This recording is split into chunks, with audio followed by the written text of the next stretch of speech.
4500 साल पुरानी एक तस्वीर और उसे लेकर आज देश में बहस। आखिर एनसीईआरटी को क्यों वापस लानी पड़ी डांसिंग गर्ल की असली तस्वीर?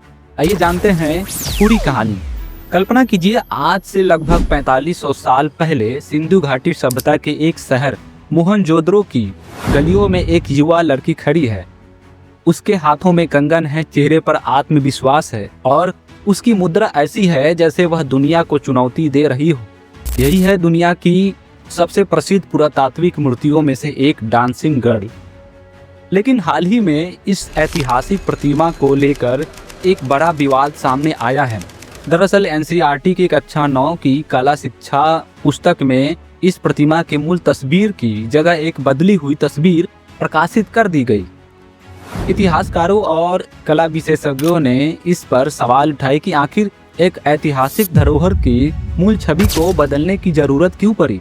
इसके बाद मीडिया में यह मामला चर्चा का विषय बन गया। द इंडियन एक्सप्रेस की रिपोर्ट के अनुसार शिक्षा मंत्रालय की हस्तक्षेप के बाद एनसीईआरटी ने फैसला लिया कि इस पुस्तक के डिजिटल और प्रिंट दोनों संस्करणों में फिर से डांसिंग गर्ल की मूल तस्वीर बहाल की जाएगी।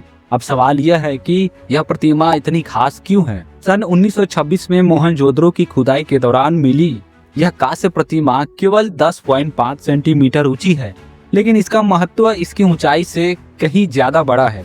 विशेषज्ञों के अनुसार यह मूर्ति उस समय के लोगों की कलात्मक प्रतिभा, धातु विज्ञान की उन्नत तकनीक और सामाजिक जीवन की झलक दिखाई देती है।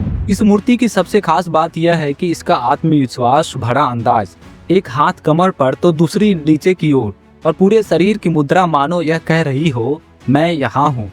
आज यह प्रतिमा भारतीय इतिहास और सभ्यता की पहचान बन चुकी है। एनसीईआरटी के इस फैसले को कई विशेषज्ञ ऐतिहासिक तथ्यों और सांस्कृतिक विरासत के सम्मान की दिशा में एक महत्वपूर्ण कदम मान रहे हैं, क्योंकि इतिहास केवल किताबों में लिखे शब्दों से नहीं बनता है, बल्कि उन मूल प्रमाणों से बनता है जो हमें हमारे अतीत से जोड़ते हैं।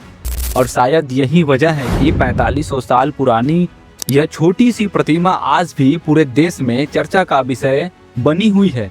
आपका क्या मानना है? क्या इतिहास की पुस्तकों में मूल तस्वीरों और दस्तावेजों को बिना बदलाव के प्रस्तुत किया जाना चाहिए? कमेंट्स करके अपनी राय जरूर बताइएगा।